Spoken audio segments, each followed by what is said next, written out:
잠언서 17장 1절부터 3절까지 말씀을 본문으로 해서 나를 연단하시는 하나님이라는 제목의 말씀으로 여러분과 같이 은혜를 나누고자 합니다. 오늘 두나미스 프레이즈 밴드와 함께 찬양을 드리는 동안 재현이가 갑자기 예배실에 뛰어들어와서 앞으로 버적버적 걸어 나오는 걸 봤어요. 성도님들이 다 뜨거운 가슴으로 하나님을 찬양하고 있는데 이 재현이에게는 이 방 안에 세상 아무것도 안 보였습니다. 그 많은 사람들이 보고 있던 말든 정석진 목사? Who's that? I don't care. 어린 재현이에게는 딱 한 가지만 보였어요. 내 아빠가 저기에 있다는 거. 여러분, 재현이의 모습을 보면서 제가 큰 은혜를 받았습니다.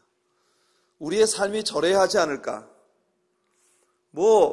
크고 높은 산이 있어도 세상 무엇이 내 앞을 가로막아도 사람들이 날 보고 뭐라고 하든 뭘 하고 있든 I don't care.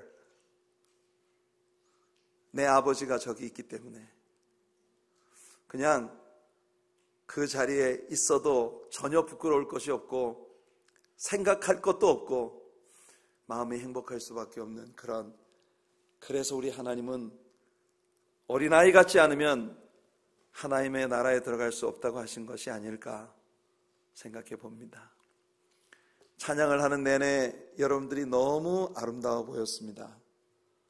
얼마나 가슴에서 우러나오는 찬양으로 하나님 앞에 예배하기 위해서 애쓰시는지 너무 아름답고 귀한 여러분들과 함께 늘 예배를 드리는 목사라는 게 얼마나 감사한지 모르겠습니다. 오늘 하나님의 따뜻한 사랑이 그래도 우리가 어떤 상황 가운데 있어도 그래도 우리를 버리지 아니하시고 떠나지 아니하시고 사랑해 주시고 받아주시는 그 넘치는 사랑이 여러분들의 가슴에 뜨겁게 느껴지는 축복된 이 예배가 되기를 소원합니다. 오늘 우리가 함께 본문으로 읽은 잠언서 17장 1절부터 3절까지 이 세 구절은 각각이 독립적이어 보이고 그리고 보는 각도에 따라서는 이게 무슨 신앙과 관련이 있나 싶은 너무나 평범한 우리들의 삶에서 느껴지는 어떤 것들을 담고 있는 그런 잠언이 아닐까 하는 생각을 갖게 하는 그런 세 개의 구절입니다. 오늘 이 구절들을 하나씩 뜯어놓고 한번 솔로몬이 이 말씀 속에서 우리에게 얘기해 주고자 하는 하나님의 성령께서 솔로몬의 입을 의탁하셔서 우리에게 들려주고 싶어 하시는 말씀이 무엇일까 하는 것들을 한번 찾아보고자 합니다. 1절을 보시면요, 마른 떡 한 조각만 있고도 화목하는 것이 제육이 집에 가득하고도 다투는 것보다 나으니라 이렇게 되어 있습니다.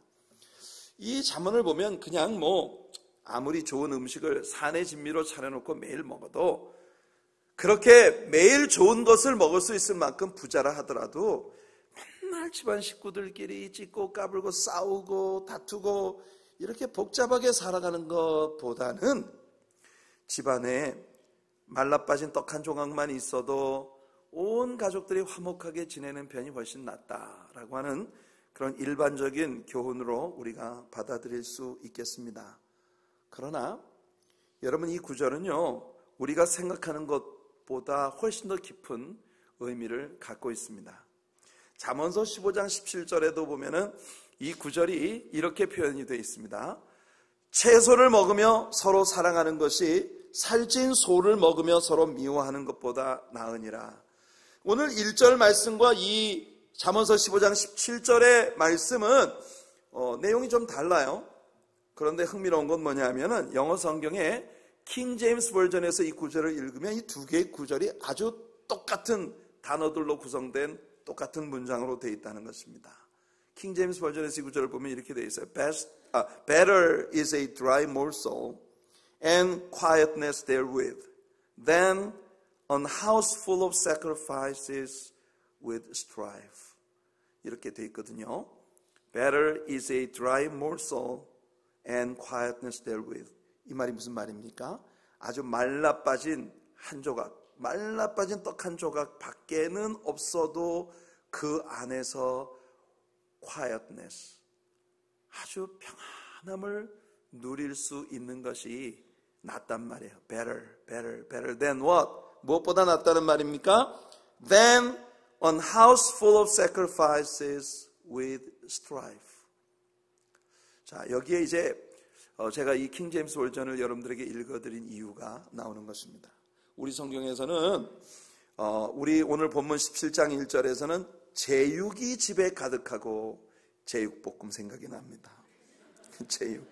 여기서 제육이라고 하는 것은 우리가 보통 제육이라고 하면은 돼지고기를 말하는 거잖아요, 그죠? 여기서 말하는 건 제육, 제반 고기들, 모든 종류의 고기들을 산더미처럼 쌓아놓고 먹을 수 있는 그런 부가 있어도 이런 의미로 번역이 된 거예요. 제가 읽어드린 잠언서 15장 17절에서는 살진 소를 먹으며 이렇게 번역이 돼 있었단 말입니다. 이 두 구절이 모두 다 소고기, 제반 고기들, 산의 진미로 차려놓고 매일 좋은 것을 먹는 것을 이야기하는데 왜 킹 제임스 버전에서는 우리만의 제반 고기들로 번역되어진 이 단어가 sacrifices라고 그렇게 번역이 되어 있단 말이에요. sacrifices. sacrifice 뭡니까? sacrifice 뭐예요?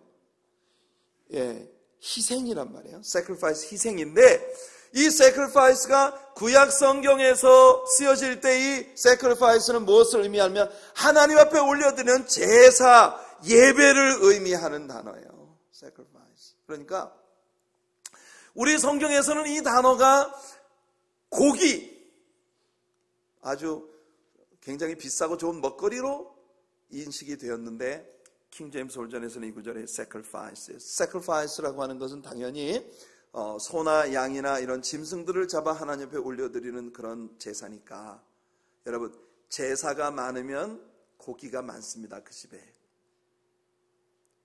자, 여기 굉장히 중요한 연관관계가 있는 것입니다.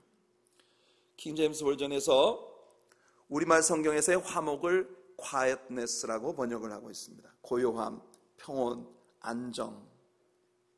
우리 개역개정판 한글 성경에서 제육이라고 혹은 소고기라고 번역되어진 살진 소라고 번역되어진 이 단어가 full of sacrifices, 많은 제사들이 집에 가득하다. 여러분, 이 단어는 단순히 먹거리의 개념을 가지고 있는 것이 아니라 종교적인 행위들이 가득한 집안을 의미하는 것입니다. 이렇게 보면 이 구절의 의미는 한층 더 깊어지죠. 많은 종교적 행위를 가지고 있으면서도 하나님께로부터 오는 진정한 평안이 없이 살아가는 사람은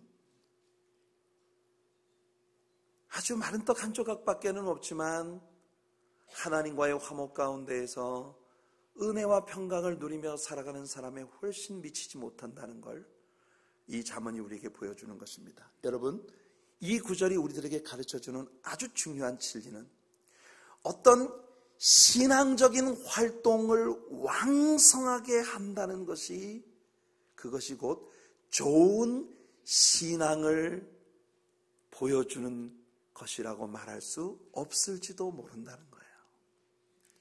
무슨 말이냐 하면 신앙생활에 왕성한 활동들, 모든 예배에 참석하고 교회가 주어지는 많은 직분을 받고 그 직분에 대해 많은 봉사를 하고 많은 것으로 섬기면서도 정작 하나님과의 quietness를 누리지 못하는 사람도 세상에 많다는 겁니다. 많은 왕성한 종교 활동 equals 좋은 믿음, 이 등식이 성립되지 않을 수도 있다는 거예요.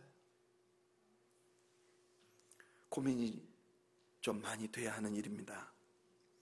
교회가 많은 모임과 많은 조직들을 갖고 있고 많은 회합을 열고 많은 행사들을 벌일 수 있습니다. 하지만 이런 것들이 곧 성도님들을 모두의 신앙생활에 완전한 유익이 되는 것인가? 그렇지 않을 수도 있다는 거예요. 종교적 활동을 굉장히 많이 하는데 마음에는 전혀 평화가 없고 특히 하나님과의 fellowship, meaningful fellowship, 하나님과의 의미 있는 깊은 사귐이 없이 종교 활동에만 열중하는 그런 사람들이 있을 수도 있다는 것입니다. 사랑하는 성도 여러분, 여러분들의 신앙은 어떤 것인가요? 여러분들의 교회 활동, 여러분들의 신앙인으로서의 삶의 활동들, 그 모든 것들이 진정으로 하나님과의 화목, 하나님과의 평화, 하나님 안에서의 quietness, 진정한 안정감과 평강을 누리도록 만들어주는 것입니까? 교회 와서 많은 봉사를 하고 많은 일들을 하지만 전혀 마음속에는 하나님이 들어오지 못하는 이런 사람이 있을 수도 있어요. 여러분, 요한계시록 3장 20절에 보면 라오디게아 교회를 향해서 예수님 말씀하십니다. 내가 문 밖에 서서 두드리노니. 지금 이게 말이에요. 이게 전혀 예수를 믿지 않는 어떤 사람의 마음문을 주님이 두드리고 있다고 말씀하시는 게 아닙니다. 이것이 하나님을 전혀 모르는 사람들의 마음문을 주님이 두드리고 계시다는 게 아닙니다. 이게 지금 누구에게 하는 말이냐면 교회에게 하시는 말씀이에요. 그런데 예수님이 어디 계신다고요? 문 밖에 계시답니다. 교회라면 당연히 예수님이 문 안에 계셔야죠. 문 안에뿐이겠습니까? 그 교회의 중심 자리에 가장 높은 곳에 가장 소중한 곳에 예수님이 계셔야 하는데 예수님이 지금 교회 문 밖에 계셔서 문 안으로 한번 들어가 보려고 여러분들 문을 두드리고 계시다는 말입니다. 이게 얼마나 심각한 이야기입니까? 얼마나 심각하니. 당연히 교회는 주님의 것이고 당연히 교회의 중심부에 가장 소중한 자리, 가장 멋진 자리, 영광스러운 자리 주님 계셔야 되는데 주님이 교회 안에 못 들어가시고 교회 밖에서 나 좀 들여보내줘 하고 문을 두드리고 계시다는 거예요. 이런 형국이죠. 라오디게아 교회는 교회 역사 가운데에서 가장 부요함을 자랑하던 교회의 모습이었습니다. 우리는 부자라 부요하여 부족한 것이 없다고 장담하는 사람들이에요. 그런데 예수님 보기에는 너희가 가련하다, 헐벗었다, 굶주렸다, 눈 멀었다. 그래서 안약을 사서 발라 먼 눈을 보게 하고 흰 옷을 사서 입어 벌거벗은 수치를 가리우게 해라. 사랑하는 성도 여러분, 오늘날 많은 사람들이 굉장히 분주하고 많은 종교 활동으로 살지만 정작 하나님과의 사귐이 없이 살아가는 사람들이 많다는 것입니다. 주일날 교회에 왔다가 갔는데 하나님 만나지 못하고 돌아갔어요. 이럴 수 있단 말입니다. 여러분, 예전에 제가 이성목 목사님 설교의 한 구절을 얘기해 드린 적이 있는데 기억나십니까? 어떤 믿음이 좋은 장로님이 서울을 가시면서 아들한테 얘기했어요. 야, 너 오는 주일날 교회 꼭 가야 된다. 아버지는 한양에 가서 못 돌아오니까 너는 아빠 없어도 교회 꼭 가야 된다. 예, 알았어요. 교회 꼭 가서 예배 잘 드리고 와야 된다. 예, 알았어요. 걱정하지 말고 다녀오세요. 그래 이제 한양을 다녀와가지고 아버지가 아들을 불러놓고 물었어. 예, 지난 주일날 교회 갔었니? 그러니까 이 녀석 하는 말이 예, 갔어요. 그랬구나. 장로님이 뭐라고 기도하시대? 그랬더니 기도 끝난 댐에 들어가시오. 그래? 그럼 목사님은 뭐라고 설교하시대? 설교 시간엔 졸았디요. 그러면 목사님 설교 끝나고 장로님 나와서 광고 말씀은 뭐라고 하시대? 광고하기 전에 나왔디요. 심각하지 않습니까? 이런 사람을 두고 하나님의 집 마당만 밟고 돌아갔다고 하는 겁니다. 오늘 아침 하나님을 예배하는 여러분들 모두가 살아계신 하나님을 예배하고 하나님을 만나고 하나님께서 여러분들의 심중에 깊은 곳에 넣어주시는 진정한 평강을 얻고 돌아가는 성도님들 되시길 축복합니다. 아합과 이세벨의 궁궐은요 매일 제사로 가득했습니다. 왜냐하면 너무 많은 종류의 우상들을 섬기고 있었으니까. 매일 제사를 드리니까 당연히 고기가 산더미처럼 넘쳐납니다. 그러니 그 궁궐에서는 모두가 다 산의 진미를 먹었겠죠. 그런데 여러분, 하나님께서는 아합과 이세벨이 전혀 행복한 사람들이라고 보지 않으셨습니다. 엘리야를 보내셔서 아합과 이세벨에게 선포하게 하셨습니다. 지금부터 내가 다시 입을 열기 전까지는 하늘에 비도 오지 않고 이슬도 맺히지 않을 것이다. 여러분, 이세벨과 아합은 자기들이 세상에서 가장 행복한 자라고 생각했지만, 그렇게 많은 제사 행위들을 가지고 있었지만 정작 제사를 받으셔야 할 하나님과는 아무런 관계도 없었습니다. 아합과 이세벨은 분노했어요. 화가 머리 꼭대기까지 났습니다. 왜 화가 났습니까? 저의 엘리야라는 놈이 와가지고 그냥 재수없이 비가 오지 않는다고 소리를 치고 가버렸거든요. 그러니까 이 아합과 이세벨은요, 모든 환경이 전개되어지는 순간순간마다 이 엘리야 때문에 모든 문제가 생길 것 같이 생각이 되는 거예요. 그래서 엘리야를 죽이려고 합니다. 근데 따지고 보면 문제의 원인이 어디 있는 겁니까? 모든 문제의 원인은 자기들 안에 있었어요. 여러분, 누구 다른 사람 치받을 사람 찾지 말고 모든 문제의 원인이 여러분들의 내면에 있다는 걸 아는 그런 은혜가 있으시기를 축복합니다. 근데 말이에요, 매일처럼 산의 진미를 차려놓고 먹는 이 아합과 이세벨은 행복이 없는데, 아합과 이세벨에게 이 말을 선포하고는 저 그리 시내로 도망을 쳐서 말라 비틀어져가는 그리 시내가에서 여러분 까마귀가 물어다주는 마른 떡 한 조각을 먹으면서 그 속에서 하나님과 갈수록 깊어지는 교제의 은총을 누리는 인물이 있습니다. 그게 누굽니까? 바로 엘리야입니다.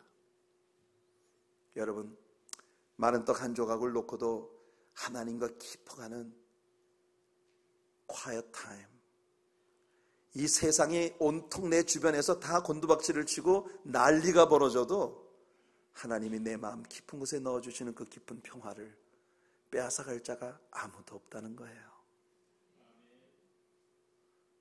오늘 예배가 시작되기 전에 우리 승민자매가 메마른 땅을 종일 걸어가도 나 피곤치 아니하며 하는 찬양을 우리 예배의 전주로 연주를 했어요. 저는 참 흥미롭게 생각합니다. 가끔 우리 예배에서 우리가 서로 짜고 하는 게 아무것도 없거든요. 그런데 하나님께서, 성령께서 우리들의 예배를 컨덕트하고 계시다는 걸 느껴요. 여러분들은 아니라고 생각하면 말고요. 근데 저는 매번 느낍니다. 제가 찬양대 지휘자와 제가 어떤 설교를 할 거라고 약속을 나누는 적이 없어요. 그런데도 찬양대가 선곡하는 그런 곡들이 제 설교와 너무나 perfectly 매칭되는 그런 모습을 볼 때가 정말 많거든요. 그래서 저는 성령께서 디자인하시는 예배다. 저는 우리들의 예배가 하나님의 성령께서 디자인하시는 예배라고 생각합니다. 여러분, 하나님은 그렇게 치밀하게 준비하시고 여러분들을 만나고 여러분들의 가슴을 만져주시고 여러분들의 내면의 깊은 상처들을 치유해 주시며 여러분들의 삶의 깊은 곳에 들어가 여러분과 함께 하기를 원하시고 계세요. 여러분들의 인생 가운데에서 이 quietness, 그야말로 quiet time, 우리 주님과 함께하는 이 깊이가 있는 그런 안정을 누리는 우리 성도님들의 삶이 되기를 예수님 이름으로 축원해 드립니다. 많은 제사가 있고 많은 산의 진미를 먹는 부를 가지고 있어도 바로 이 내면에 하나님과의 만남에 이와 같은 은총이 없으면 우리들의 신앙은 헛것입니다.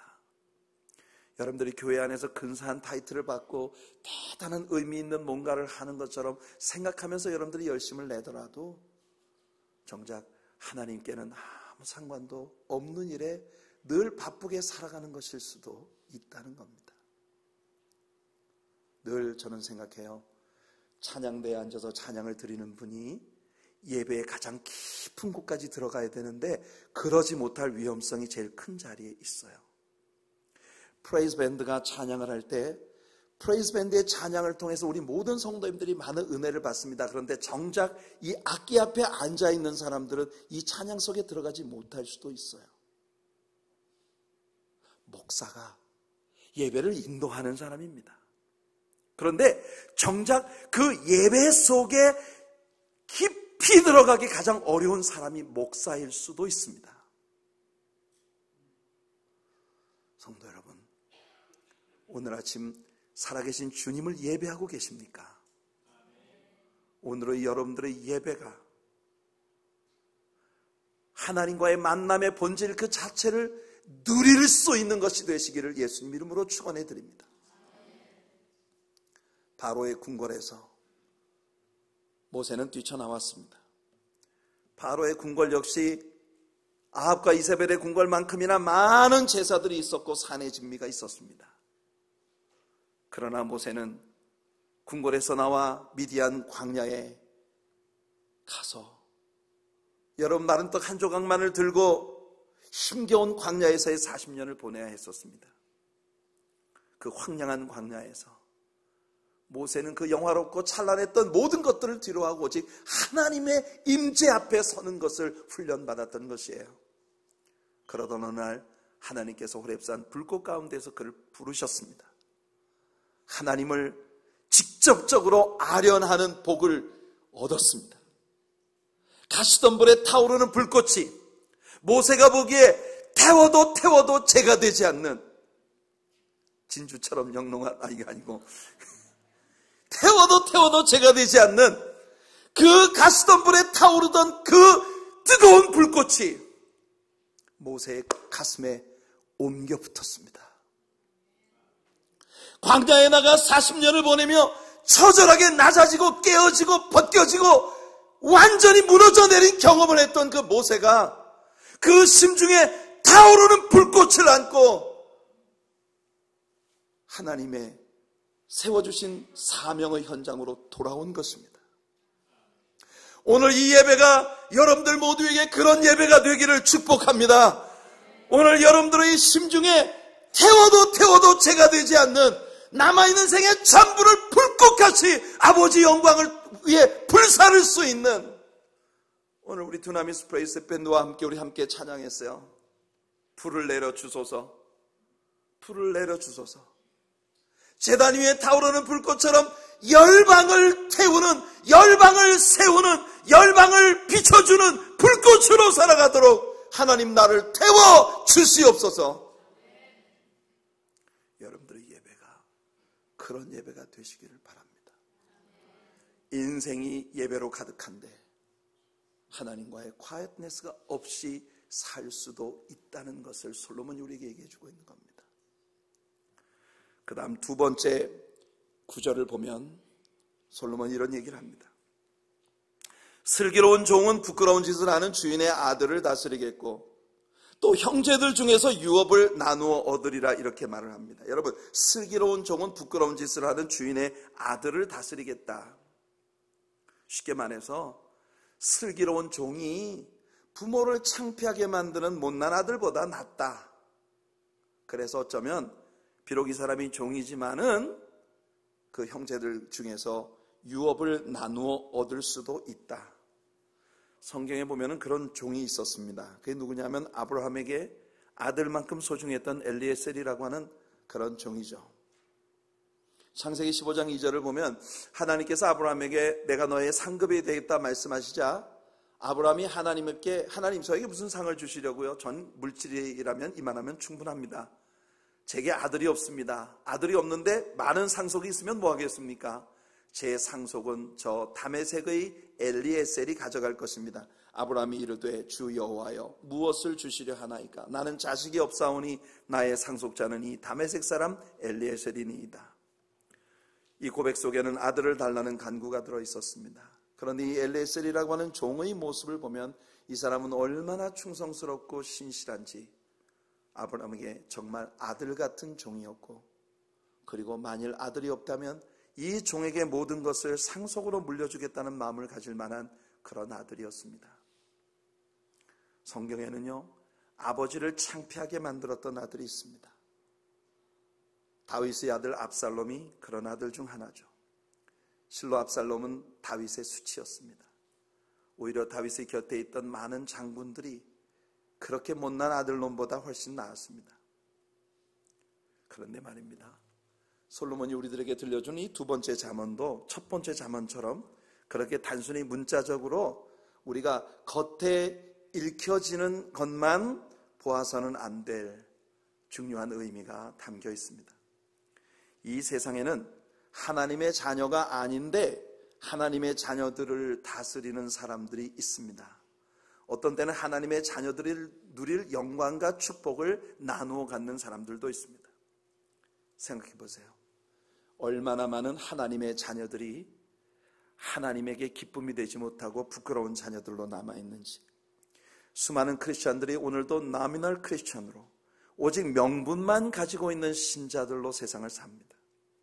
이들은 1절이 말하는 것처럼 항상 종교적인 행위에 동참하고 아주 많이 바쁘게 종교적 열심을 가지고 살아가지만 그들은 하나님의 뜻을 전혀 헤아리지 않습니다. 그러니까 종교적이지만 동시에 하나님을 아주 부끄럽게 하는 그런 아들로 세상을 살아가는 사람들입니다. 하나님의 자녀들이 이런 자리에 있을 때 오히려 믿지 않는 세상 사람들이 크리스천들을 꾸짖고 비난합니다. 이것이 오늘 우리가 살아가고 있는 시대의 교회의 형편이 아닌가요? 오늘날의 교회는 예수를 믿지 않는 이 세상 사람들에게 감동을 주는 것이 아니라 세상 사람들에게 날마다 꾸지람을 받으며 존재하고 있는 그런 교회가 아닐까 생각이 됩니다. 우리가 하나님의 자녀로서의 아름다운 간정을 잃어버리게 되면 그것은 정말 부끄러운 일이죠.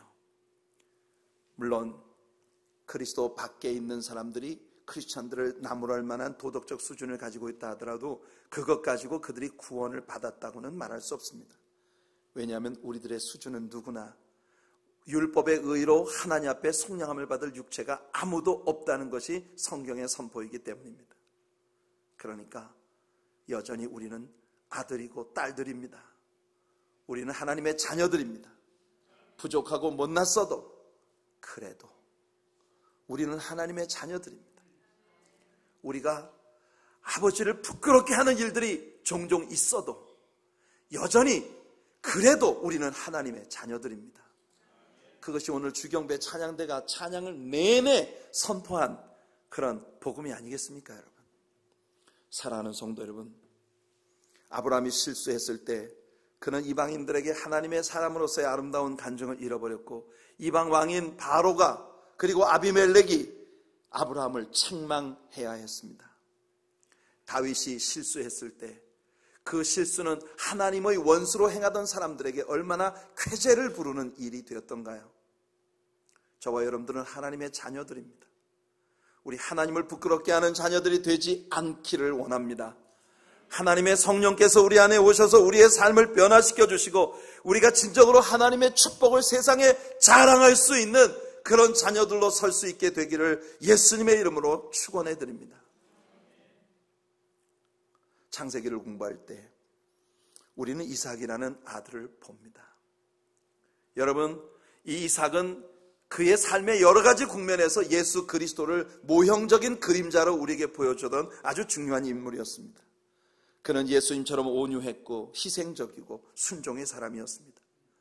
여러분, 우리가 이미 배웠죠? 창세기 22장에서 아브라함이 그 아들 이삭을 데리고 모리아산으로 제사를 드리기 위해 올라가던 그때 이삭의 나이는 이미 30세가 넘어 있었습니다. 여러분, 30대의 장정이 130세가 된 노인이 자기를 결박하고 칼을 들어 치려고 하는데 털 깎는 자 앞에서 잠잠한 어린 양처럼 십자가 위에 오르시며 말이 없으셨던 예수님 같은 모습으로 그 제단 위에 앉아 있었습니다. 이것이 아버지를 진정으로 기쁘시게 해드리는 아들의 대표적인 그림인 것입니다. 성도 여러분, 우리 모두가 이삭에게서 우리 구주 예수 그리스도를 배우고 우리 예수님이 하나님 아버지께 그렇게 하셨던 것처럼 그렇게 하나님의 기쁨이 되는 그런 자녀들로 세상을 살아가는 우리들 모두가 되기를 예수님 이름으로 축원해 드립니다. 이삭의 생을 보면 그랄 땅에서 블레셋 사람들의 끊임없는 방해와 도전을 받았던 삶이었죠. 당시에 우물을 가지고 있다는 건 굉장한 부와 힘의 상징이었거든요. 광야에서 목양을 하는 사람들에게는 우물은요 필수 자산이었습니다. 이 우물은 자신들이 먹는 생수의 공급원이었을 뿐만 아니라 자신들이 거느리는 많은 짐승들에게 먹일 생명의 근원이 되는 아주 중요한 재산이니까요. 그런데 이삭이 우물을 파놓으면 블레셋 사람들이 와가지고 해코지를 하고 우물을 메꿔버립니다. 이 얼마나 못된 사람들이에요. 열심히 우물을 파가지고 물을 얻으면 블레셋 사람들이 와가지고 메꿔버립니다. 그럼 이삭은요 블레셋 사람들하고 싸우지 않았습니다. 어떡합니까? 저쪽 가서 또 하나 파요. 근데 신기한 건 뭐냐면 파면 나와.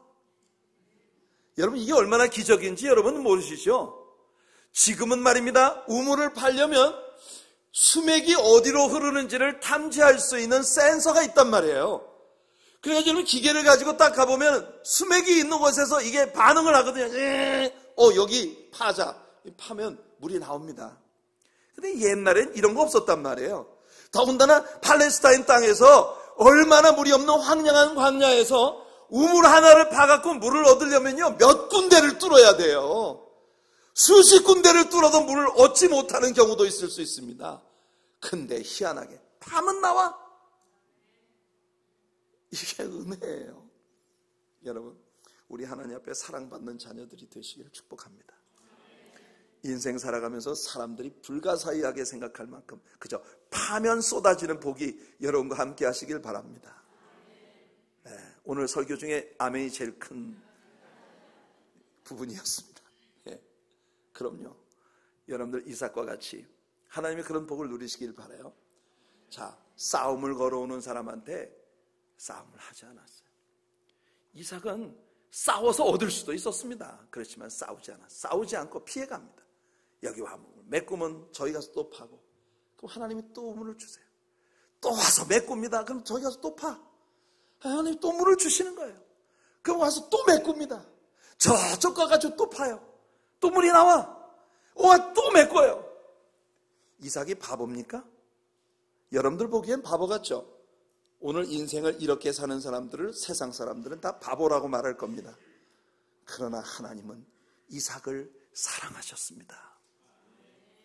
여러분들, 싸워서 얻어내는 것만이 능사가 아닙니다. 싸워야만 될 자리에서 하나님의 영광을 위해 내 자신이 진정으로 하나님의 자녀라고 하는 것을 증거하기 위하여 사람들과의 싸움을 피하고 하나님 앞에 무릎 꿇는 쪽을 선택하는 것, 이것이 진짜 아버지를 기쁘시게 해드리는 아들의 모습이죠. 나중엔 말입니다, 이 그랄왕 아비멜렉이 군대 장관 비골과 그의 친구 아웃삿을 대동하고 이삭을 찾아와 이삭에게 이렇게 말을 합니다. 참 면목 없는 말이에요. 우리가 너를 선대하고 평안히 보여주지 않았느냐? 이삭이 말입니다. 그 얘기 듣고 웃기고 계셔 정말. 아니, 언제 나한테 평안하게 대해줬어? 당신이 이렇게 말할 수도 있지만 이삭은 잠자코 있었어요.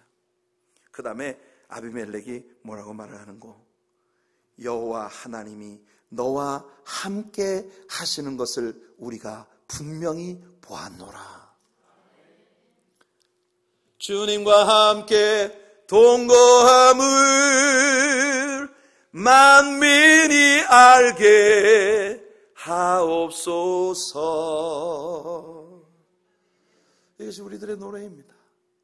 내가 주님과 함께 동거하는 사람이라는 걸, 내가 하나님과 함께 살아가는 사람이라는 걸, 여호와 하나님이 나와 함께 하시는 사람이라고 하는 걸 만민이 보고 알게 되는 삶의 증거를 가진 사람들, 예수 그리스도를 세상에 보여주는 사람들, 늘 듣는 설교가 우리의 삶이 되는 사람들, 영성의 최고의 가치를 부여하는 사람들, 그래서 겸손이 미덕이 되고 섬김이 영광이 되는 세상과 완전히 뒤집어진 전복적 가치관을 가진 사람들, 그것이 우리 하나님의 사랑교회 성도님들이 되기를 예수님 이름으로 축원해 드립니다.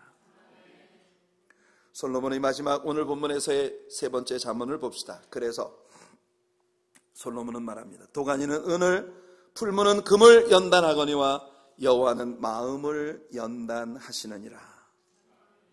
1절은 우리에게 제사의 행위는 많아도 하나님과 진정한 사귐이 없는 불행한 사람에 대한 경고였고, 2장은 하나님의 자녀라고 하면서 사실상은 종만도 못한 자녀로 살아갈 수 있는 위험성에 대한 경고였습니다.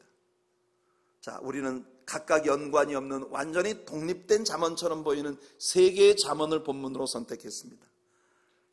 하지만 우리는 이 세 개의 잠언이 굉장히 깊은 연관을 가지고 연결되고 있다는 걸 드디어 발견합니다. 제사의 행위는 많아도 하나님과 진정한 사귐이 없이 사는 사람, 자녀이면서도 사실 종보다 못한 그런 자녀로 살아가는 사람, 그래서 우리들의 내면에 이와 같은 연약함이 있기 때문에 하나님은 우리를 시켜주시는 분이십니다. 하나님과의 진정한 사랑의 사귐의 자리로 이끄시기 위한 하나님은 우리를 연단하시는 하나님이십니다. 자랑스러운 자녀의 자리로 돌아오게 하기 위하여 하나님은 우리를 연단하시는 하나님이십니다. 도가니가 은을 재련하듯이 풀무가 금을 재련하듯이 여호와 하나님은 우리 하나님의 자녀들의 마음을 연단하셔서 자녀다운 자녀가 되고 예배자라고 불리기에 합당한 삶을 가진 자녀가 되도록 우리를 연단시켜 주시는 분이라는 것입니다. 은이나 금이 정결하게 재련되기 위해 뜨거운 풀무에 태워져야 하죠. 그 속에 섞여있던 온갖 찌꺼기들이 다 불타버리고 난 후에야 비로소 높은 순도를 가진 정금 순은이 되어가는 것입니다. 우리 하나님의 자녀들에게 간혹 고난이 오는 것은, 아픔이 오는 것은, 시련이 오는 것은 바로 우리들을 그렇게 연단시키셔서 더욱 정결한 하나님의 자녀가 되게 만드시려는 하나님의 손길이에요. 그래서 베드로전서 1장 6절과 7절에 베드로가 말합니다. 그러므로 너희가 이제 여러 가지 시험으로 말미암아 잠깐 근심하게 되지 않을 수 없으나 오히려 크게 기뻐하는도다. 너희 믿음의 확실함은 불로 연단하여도 없어질 금보다 더 귀하여 예수 그리스도께서 나타나실 때의 칭찬과 영광과 존귀를 얻게 할 것이니라. 아멘. 여러분, 예수님 나타나실 때에 영광과 존귀를 얻을 수 있게 만들어줄 만한 정금 같은 믿음의 소유자들이 되는 여러분들 되시기 바랍니다. 욥은 극렬히 타는 풀무 가운데 있는 것 같은 엄청난 시련 속에 있었어요. 그러나 욥은 바로 자신을 사랑하시는 하나님을 그 속에서 발견했습니다. 그렇기 때문에 그는 이렇게 고백했죠. 욥기 23장 10절 이하입니다. 그러나 내가 가는 길을 그가 아시나니 그가 나를 단련하신 후에는 내가 순금같이 되어 나오리라. 내 발이 그의 걸음을 바로 따랐으며 내가 그의 길을 지켜 치우치지 아니하였고 내가 그의 입술에 명령을 어기지 아니하고 정한 음식보다 그의 입에 말씀을 귀히 여겼도다. 그는 뜻이 일정하시니 누가 능히 돌이키랴. 그의 마음에 하고자 하시는 것이면 그것을 행하시나니 그런즉 내게 작정하신 것을 이루실 것이라. 이런 일이 그에게 많이 있느니라. 사람이 욥과 같은 일을 당하면 하늘과 땅 사이에서 나 같은 정말 일을 당하는 사람은 나밖에 없을 거야, 이런 생각에 빠지기 쉬운데 욥은 마치 남의 이야기하는 것처럼 말하고 있어요. 하나님께는 이런 일이 많이 있느니라. 참 신기한 일이죠. 여러분들 어려움이 오거든 고난이 오거든 이런 일 당하는 사람 세상에 수두룩딱상이야. 나만 이런 일 당하는 거 아니야. 그런데 그 모든 것들 속에서 하나님께서 엄청나게 많은 믿음의 사람들을 세워내신 것처럼 나 또한 그렇게 하나님의 정금 같은 자녀로 만드시는데 실패하지 않으실 것이다. 이 믿음을 가질 수 있는 저와 여러분들이 되기를 원합니다. 그래서 바울 사도는요, 자신의 삶의 현저한 육체의 가시를 갖고 있었으나 그것이 하나님의 은혜의 선물이라는 걸 고백하고 있는 것입니다. 초대교회에 순교의 시기를 허락하셨을 때 하나님께는 분명한 이유가 있으셨습니다. 이 지독한 박해 때문에 교회의 역사 가운데 가장 순결하고 아름다운 능력 있는 교회의 모습을 갖출 수 있었던 것이에요. 여러분, 성경의 역사 가운데 가장 아름다운 우리 주님이 계획하신 성공적인 교회의 모습을 꼽으라면 초대교회입니다. 초대교회 이후에는 그것처럼 하나님을 기쁘시게 해드린 교회가 없었어요. 여러분, 오늘 현대교회는 아까 라우디게아 교회가 보여주는 그림입니다. 얼마나 많은 때 우리는 부자라 부요하고 부족한 것이 없다고 그렇게 말하고 있는지요. 그렇지만 주님의 눈으로 볼 때 우리는 헐벗었고 굶주렸고, 여러분, 일찍이 교회 역사 가운데 오늘날의 교회처럼 성경에 무지한 시기는 없었습니다. 오늘날의 교회처럼 교회 역사 모든, 여러분, 오순절에 성령이 강림하셔서 시작된 그때로부터 지금까지 모든 교회 역사 가운데 오늘날처럼 교회에서 중직을 가진 사람들이, 하나님께 헌신되지 않은 사람들이 너무 가득한 그런 교회 모습은 일찍이 없었습니다. 라우디게아 교회의 모습은 확실히 이 시대를 살아가는 우리들 시대의 교회의 모습입니다. 신명기 32장 15절을 보면 여수르니 기름짐에 발로 찼도다 그럽니다. 내가 살찌고 비대하고 윤택함에 자기를 지으신 하나님을 버리고 자기를 구원하신 반석을 없인 여겼도다. 저는 우리 교회가 영적인 살이 포동포동하게 찌는 교회가 되기를 바랍니다. 영적인 살이 포동포동하게 찌는 교회. 육신적인 비만 되지 말고 여러분 영적인 살이 많이 찌는 그런 교회가 되기를 바랍니다. 여러분, 우리들의 입에서 왜 불평과 원망이 끊임이 없고, 왜 우리들의 신앙이 진정으로 나를 사랑하시고 그래도 나를 사랑하신다고 말씀하시는 이 하나님의 사랑이 내 마음에 깊이 들어와 어떤 일에도 불구하고 내가 주님을 여전히 사랑할 수밖에 없다는 고백 가운데로 나아가게 못하는 것일까요? 우리에게는 늘 제사가 많아도 하나님보다 더 중하게 생각하는 것들이 많기 때문입니다. 너무나 많은 때 하나님보다 내 자존심이 중요해요. 너무나 많은 때 하나님보다 내 물질이 중요해요. 너무나 많은 때 하나님보다 이 세상에서 내 눈앞에 닥쳐있는 현실이 더 중요해요.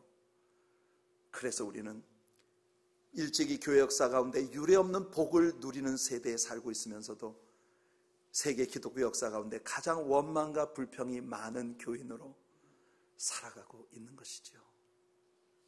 성도 여러분, 혹 여러분들이 어려운 가운데 계십니까? 극렬히 타는 풀무처럼 그렇게 극렬한 어려운 가운데를 지나가고 계십니까?